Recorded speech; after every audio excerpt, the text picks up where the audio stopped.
Hi guys, so let's the routine lecture thing that we usually do and do a small question answer session today. Okay, so before we start our session, I want to talk to you about two important things. Okay, first is the ever changing exam pattern. Yes, so even before I gave PG entrance exam, there was DPG and then there was All India, PG entrance exam, AIMS, PGI, all were different exams. Yes. Then my time NEET came in. Okay, we were the first batch which appeared in NEET. We didn't know what to expect, what to do, but okay, we managed fine. Okay, and now they're talking about INICET, which is Institute of National Importance, and then Common Entrance Test. So we actually don't know what to expect. Okay, but what we know for sure is your syllabus remains the same, important topics remains the same, and most importantly, your concepts, okay, your building blocks remain the same. Yes. Secondly, I want to talk to you about the changing questions, type of questions. So earlier, at least 30 to 40% used to be your recall questions. Last 10 years kiya hai, so you would be able to answer those questions. Okay. Most were factual kinds. Okay, the stat questions like this syndrome has dash chromosome involvement, or breast milk sodium content is dash dash dash, things like that. But now things are more application based. Yes, applied questions. They test your deduction skills, your problem solving skills, and how deeply you've understood that concept, that particular topic. Okay, that is more important now. Case scenarios, if given a certain case scenario, if given a certain patient with this investigation, what is your diagnosis? Questions like that. Not just your PG entrance, your FMG is also asking you similar questions. Okay, so what I've tried to do today is make a mixed bag. Okay, the questions are from the last 2 years, PGI, AIMS, and then some are FMG questions, recent ones. So I've tried to cover most of your topics, important topics from pediatrics, just to give you a taste. Okay, so let's start our session. First question: true about constitutional delay. Okay, this is okay, type of question. So what they've done here is try to understand the psyche of the question setter. Okay, the fellow who has made this question. So what they've done is they've taken a paragraph from Nelson or Ghai, wherever, probably Nelson, because when I went back and looked this question up, I found this is a Nelson's paragraph, and they've actually written 5 statements from that paragraph. Okay, not all 5, 3 and 2 were obviously 2 or 3 are wrongly written. So what they're trying to know here is whether you've read that book or not. But even if you have not read Nelson, obviously Nelson is not expected from you. Even if you know your concept about constitutional delay, okay, if you know what is constitutional, you'll be able to answer this question. Let's see.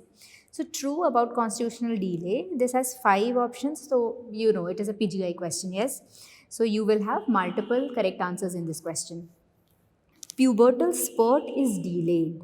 Okay. Next is your baseline growth hormone is decreased after puberty. Sounds a little weird. Let's see. Final height is within normal limits. Growth delay starts after 2 to 3 years of age, and IGF-1 levels is decreased for chronological age. So, anybody who has read constitutional delay, even superficially, would know two things for sure. Yes, pubertal spurt is delayed. Okay, this is constitutional delay in growth and puberty. Okay, constitutional delay in growth and puberty, CDGP they call it. Okay, so yes, you know it's a pubertal spurt is delayed here. Baseline growth hormone is decreased after puberty. This to sounds wrong only na. Puberty aane ke baad there is no delay. Okay, whatever delay was there, it was much before that, much before that. Okay, so let's see. Then final height is within normal limits. These two answers anyone would definitely know. Then you'll get confused here. Growth delay starts after 2 to 3 years. Probably yes, probably don't know, I don't know for sure, and then you might just end up putting it in the answer or not. And then lastly, IGF-1 level is decreased for chronological age. This is also a correct statement. Okay, so CDGP, okay, constitutional delay in growth and puberty. Usually, a child comes to you with complaint of not growing well. Okay, child is shortest in the class. Parents are of normal height, but child is still short. When you take history and then you rule out organic causes of short stature, everything is normal. Okay, your CBC, KFTs, TTG, thyroid, everything is normal. Then, when you take history in detail and you ask parents, there is history of delayed puberty in parents, either one or probably both of them. Okay, very important history. And this child, when followed up, will finally attain normal adult height. Very important. Okay, constitutional delay in growth and puberty. Basically, it's a hypogonadotrophic state. So basically, it's a relative hypogonadotrophic state in childhood, which later is taken care of. Okay, growth hormone comes in, child starts growing well, attains its appropriate growth velocity, and puberty kicks in, and final adult height is attained. Okay, so let's see salient features of CDGP. Baby is born with normal height and weight, okay, at birth. Then first 6 to 12 months, or your Nelson says 4 to 12 months, child is growing normally. Okay. Then your height follows the lower percentile of normal, around third centile you can say, in childhood. So by 2 to 3 years, it becomes very apparent कि child छोटा है, okay? The child is not attaining height as it should, okay? Compared to the peers, child is short. And then your puberty is, yes, delayed. Very important. Family history present. Adult height absolutely normal. And IGF-1 levels are decreased for chronological age. Okay, but yes, Nelson writes or completes this sentence as but normal for bone age.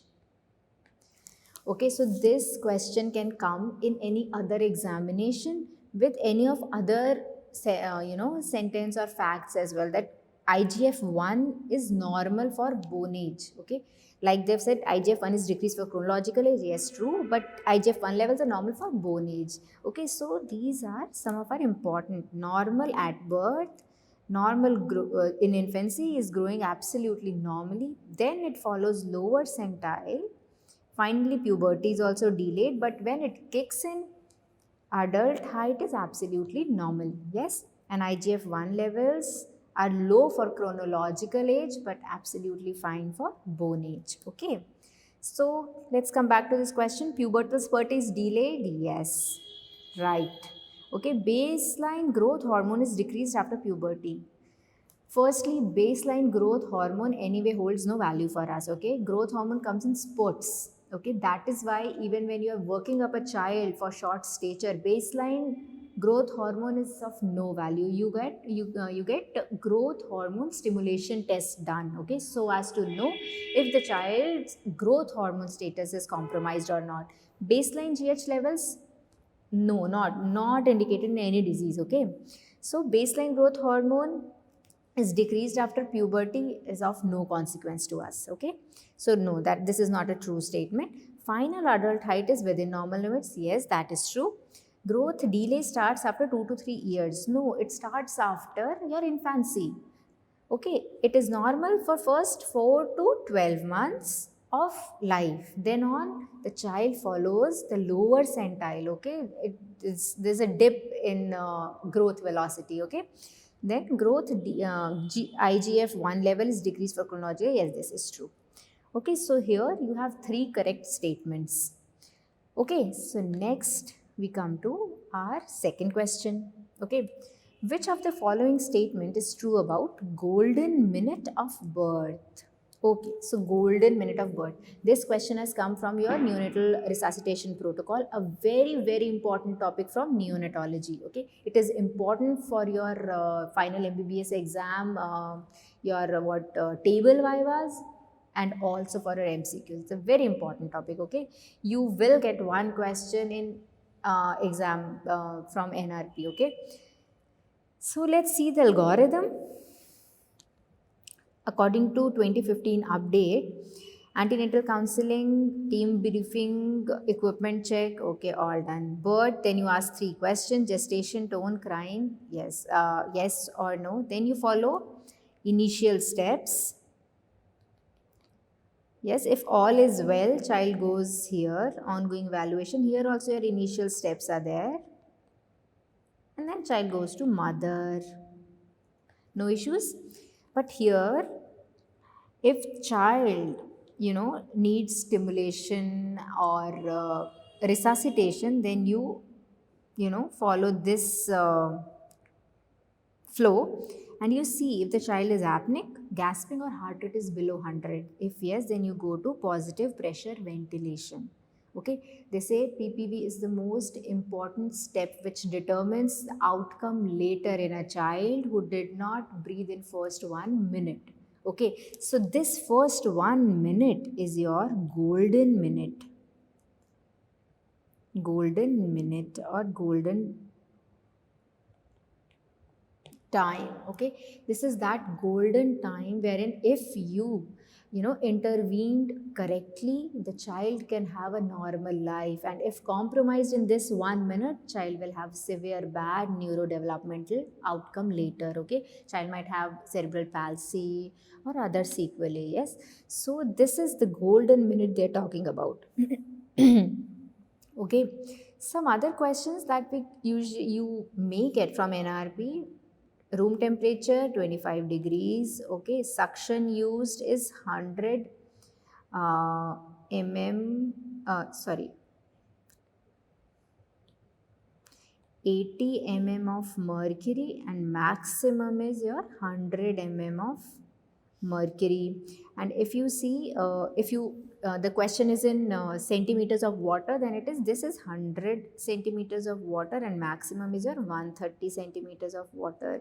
These all are questions picked directly from your ghai. Okay, one sentence, one line, and it is made into a question for you.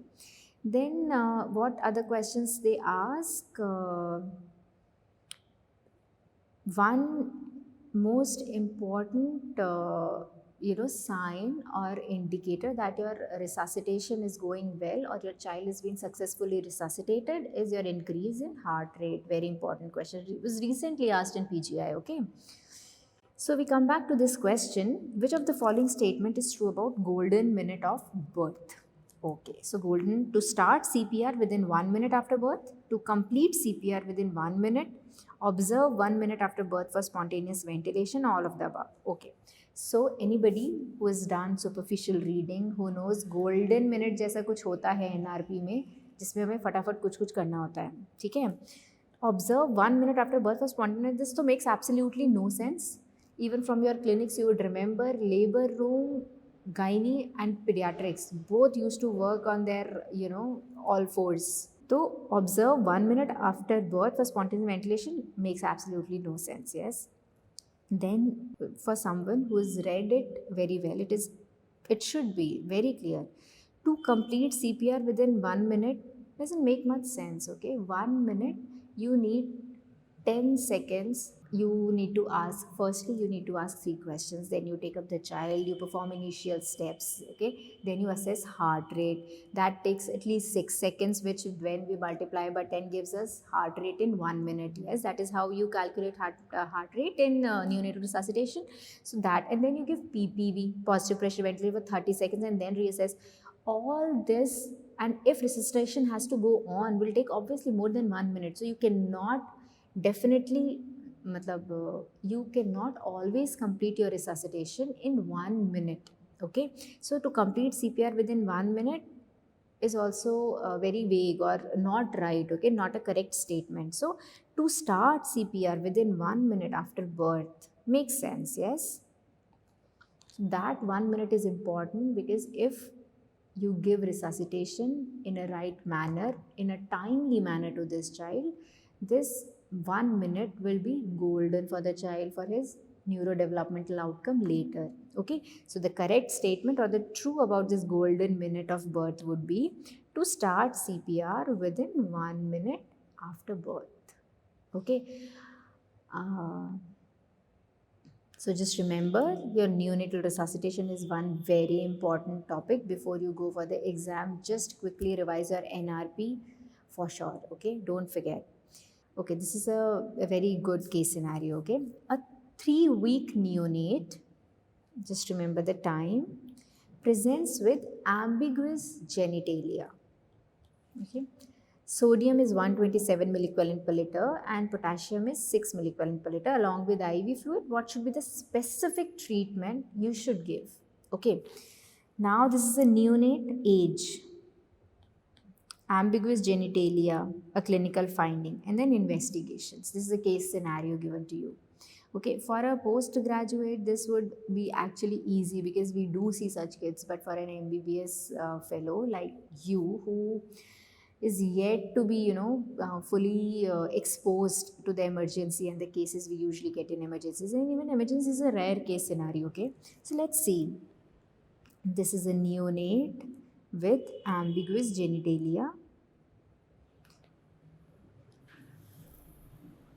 Sodium 127 is what? Hyponatremia. And potassium 6 is hyper. Okay. So sodium, potassium, both are deranged. So probably some mineralocorticoid deficiency is going on. And this, when seen in light of ambiguous genitalia in a early, in a neonate or a young infant, what does come to your mind? CAH. Okay, congenital adrenal hyperplasia.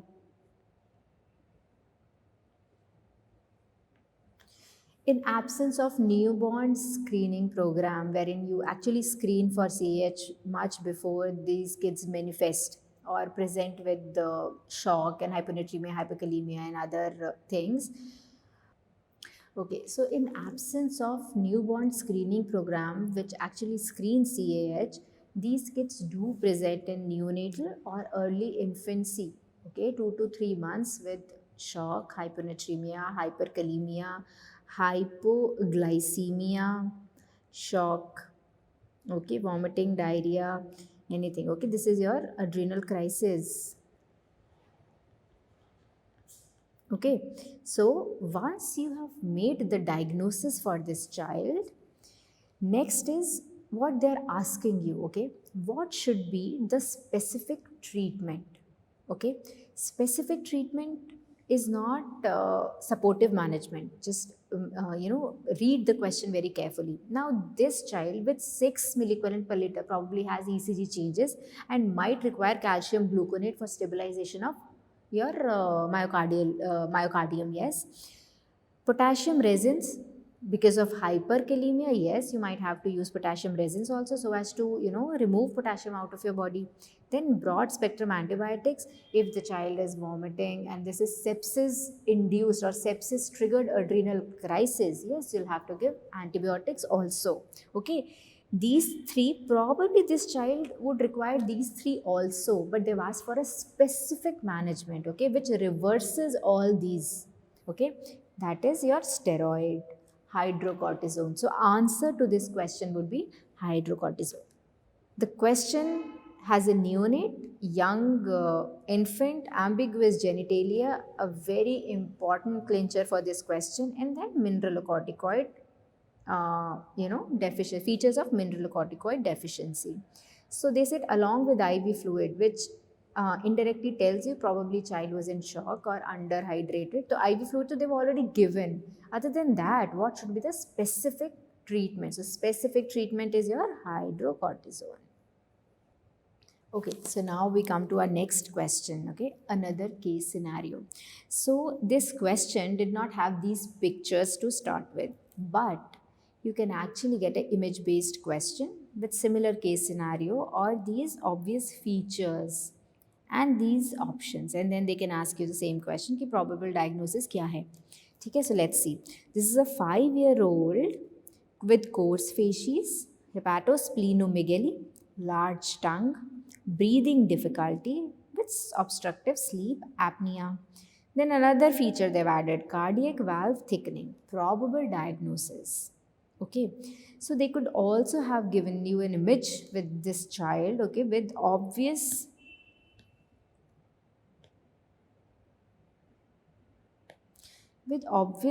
coarse facies. You can see broad nasal bridge, then nose, thick lips, coarse facies, protuberant abdomen, okay, with your umbilical hernia, and probably hepatosplenomegaly, which a picture cannot tell you, but the distension indicates, okay, probably there's some hepatosplenomegaly. Then breathing difficulty, yes, these kids do suffer from breathing difficulty and obstructive sleep apnea, okay, snoring is very common. Everybody tells you hunter and hurler has one major difference. A hunter needs clear vision and sharp mind. Yes, to hunt. So, this child will never have corneal clouding or intellectual disability. But yes, some cases may have mild intellectual disability, but yes, it is not a very prominent feature in Hunter's disease as is in hurlers. Okay, so corneal clouding and intellectual disability or mental retardation, they used to call it earlier, is a prominent feature in hurlers. Okay, with all other features, if corneal clouding was mentioned or the picture was obvious, like picture showed a clouded cornea, then your hurlers would have been the answer. But let's see, hunters. Then fragile eggs. Okay, now if you talk about fragile eggs, I have a certain way of remembering things which I try to give the same mnemonics or same tricks to you also. So how I remember dysmorphism or features in fragile X syndrome. Fragile. So just remember this L, okay, fragile L. These kids have all the large things, okay. They have large face, large ears, large mandible, large testis or macroorchidism. Yes. Now from this M, take M, they have mitral valve prolapse. From this MVP, take P, and they have high arched palate, okay.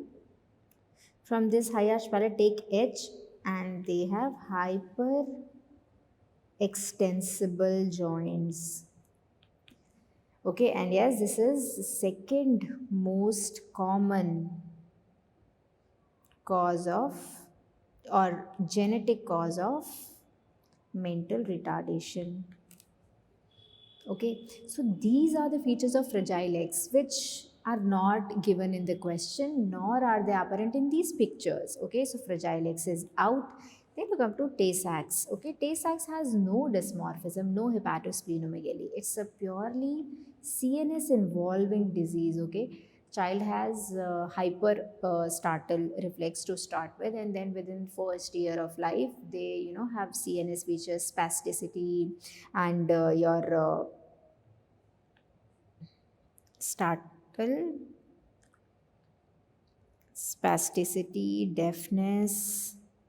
Okay, cherry red spot, very important, but no skeletal or visceromegaly or skeletal changes. Okay, Just remember this. Okay, so Tay-Sachs is also out. Hurlers and hunters, this specifically does not tell you corneal clouding or intellectual disability. So the answer that we are left with is hunters. Okay, so some questions, like the first question was the paragraph, they've stated a certain number of statements and you have to pick the correct ones. Okay, then here obviously you cannot remember, तुम पूरा MPS रट के नहीं रख सकते, ठीक है, you cannot remember it, but certain salient points will definitely help you in ruling in and then ruling out certain choices, and then you get your answer. Okay, chalo, next we come to our next question. This is hypertension in children. I don't know how and why PGI people asked this question, but they did in 2019. Okay, hypertension in children is seen in all of the following conditions. Okay, so you have to mark all the correct answers, all the conditions which have hypertension in, associated in children. Hyperadrenalism, we know hyperadrenal, more mineralocorticoid, more aldosterone. Okay, yes, hypertension would be there. Okay, there's more retention of sodium, water, and then hypertension. Okay, makes sense, no issues. Hyperthyroidism. Okay, so hyperthyroidism, there are two things that way, T3 actually goes and acts on your peripheral vasculature, okay, and decreases peripheral vascular resistance. Okay, so this makes your RAS pathway activated. Okay, decreased PVR resistance, increased renin release, and then renin, angiotensin, aldosterone, they get activated, and with RAS your sodium and water will be again. Okay, so sodium and water gets accumulated, and then your systolic hypertension. Okay, this is the mechanism behind your hypertension, major mechanism behind your hypertension associated with hyperthyroidism. Next, hypothyroidism. Obviously, I would think, if I was in your place, that if hyperthyroidism causes your hypertension, hypo should not. They are supposed to be opposite of each other. Okay, so I think hypothyroidism should not be marked. Okay, then pheochromocytoma, we know the catecholamines, excess of catecholamines released into the system, and obviously they'll go act on heart, and then peripheral vessels increase. So yes, expected, makes sense. Pheochromocytoma का बहुत ही prominent feature hypertension होता है. So yes, pheochromocytoma can also cause hypertension. I will not waste much time in that. And then lastly, you have multiple pituitary hormone deficiency. So this is a deficient state, all the hormones go down. So yes, this is not a cause of hypertension, that we are pretty sure of. Okay, so this is not an answer. Hypothyroidism also I thought is not an answer, but looks like it is. Okay, you see the table given in your Nelson. Amongst other causes, hypothyroidism is also one of the causes of hypertension in children. How? Okay, let's see. T3 causes peripheral vascular, acts on peripheral vasculature and decreases your PVR. So in absence, okay, absence of your thyroid hormones, what happens? Okay, so let's, T3 is less. What happens? Your aorta or your major vessels grow stiff, and your peripheral vascular resistance increases. Okay, so this in turn causes your diastolic hypertension. Hypothyroidism is a very rare or less commonly seen, but is an important cause of hypertension in children. Okay, so sometimes even you get stumped. Okay, this is a recent question from AIMS 2020, and very this has been framed recently only because the question came from 21st edition Nelson. Okay, so a 6-month-old child is able to transfer from one hand to another. What does it indicate? Okay, they're not asking you the age of this milestone. Okay, they're not asking if it is on time, delayed, or before time, anything. They're asking you what does it indicate. A totally different level question. I would say it's a difficult question even for a postgraduate fellow, because even they don't read Nelson very, you know, in detail. So there's a table in Nelson which gives you different milestones and then corresponding indication or implication of those milestones. Okay, so the options with us were visual, motor, coordination, voluntary release, comparison of objects, and release phenomenon. The table tells us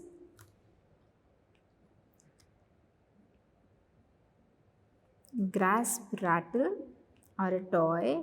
This means your object use. Okay, this is the implication.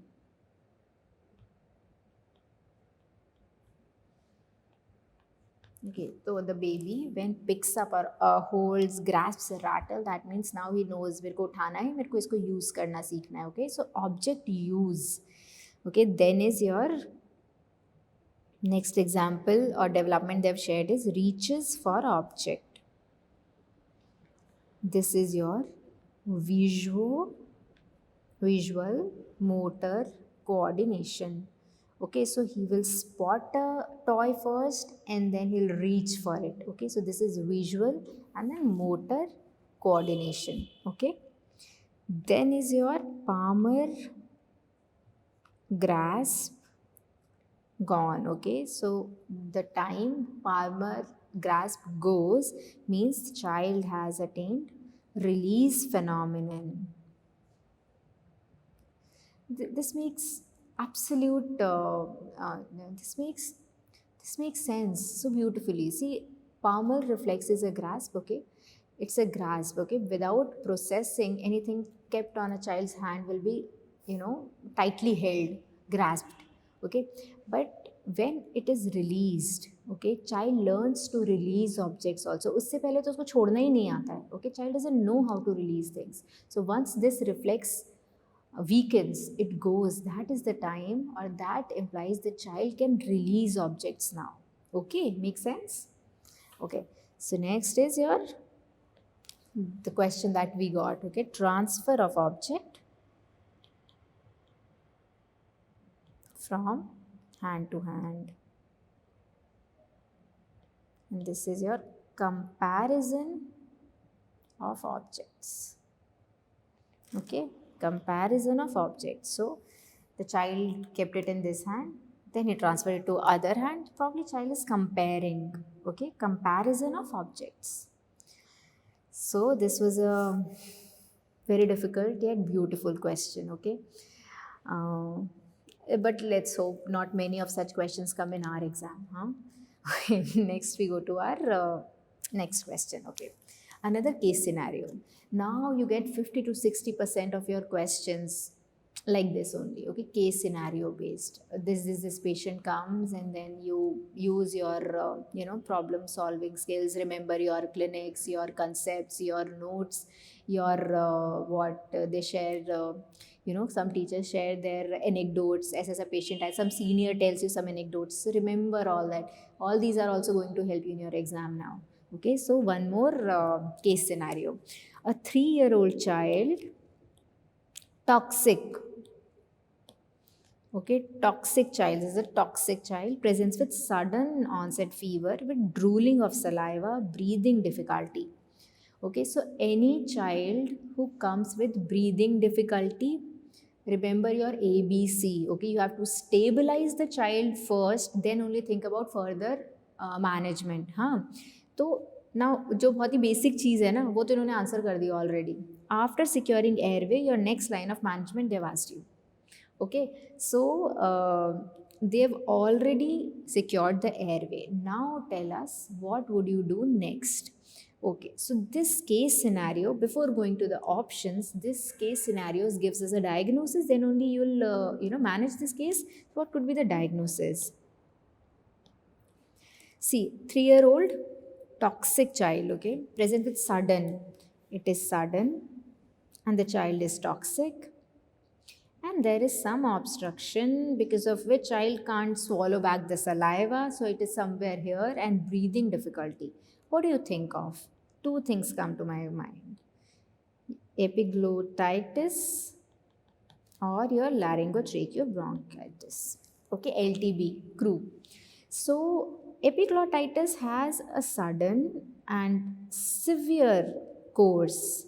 Remember this, okay? Within a few hours, child deteriorates and becomes toxic. Whereas LTB has gradual course, okay? Few days we talk about, and here it's few hours. Okay, child is toxic. Here, child is, not very toxic, has brassy cough, runny nose, and obviously, child is sick now, so it'll be irritable. Okay, rarely there could be respiratory distress or obstruction, stridor, hypoxia, rarely seen, but yes, they may be seen. Okay, whereas here, epiglottitis, child is sick, toxic looking, and drooling of saliva, not able to swallow, hypoxia, stridor, everything can be seen, and the history is usually of a day or a few hours only. Okay, so this child, toxic, sudden, drooling saliva, breathing difficulty, all looks like epiglottitis. Okay, this all looks like epiglottitis. Now, epiglottitis, anything which obstructs your airway. I don't know about you, but since I've done my post graduation, I've seen these patients. Thing comes to us as steroid, okay, to decrease your what inflammation and swelling and whatever is obstructing. But here is the catch: epiglottitis is caused by your Hib, Haemophilus influenza B, whereas your LTB is caused by your viral. It is viral, okay? It is caused by viruses. Most common is your parainfluenzae. Okay, Hib. This is a bacteria, Haemophilus influenza B. So, what should be the management of a bacterial disease? Antibiotic. So, in options you have IV ceftriaxone. This is the answer to this question. Okay, so anybody would know this is not the presentation of your diphtheria. Okay, so diphtheria is out antitoxin. Then nebulization with epinephrine and dexa. Both these are management of moderate to severe LTB. Okay, and not your epiglottitis. Epiglottitis is a medical emergency. You secure the airway, start oxygen, IV fluids, and yes, definite management or specific management if they ask you, it is third generation cephalosporin, and here they have said IV ceftriaxone. That should be the answer.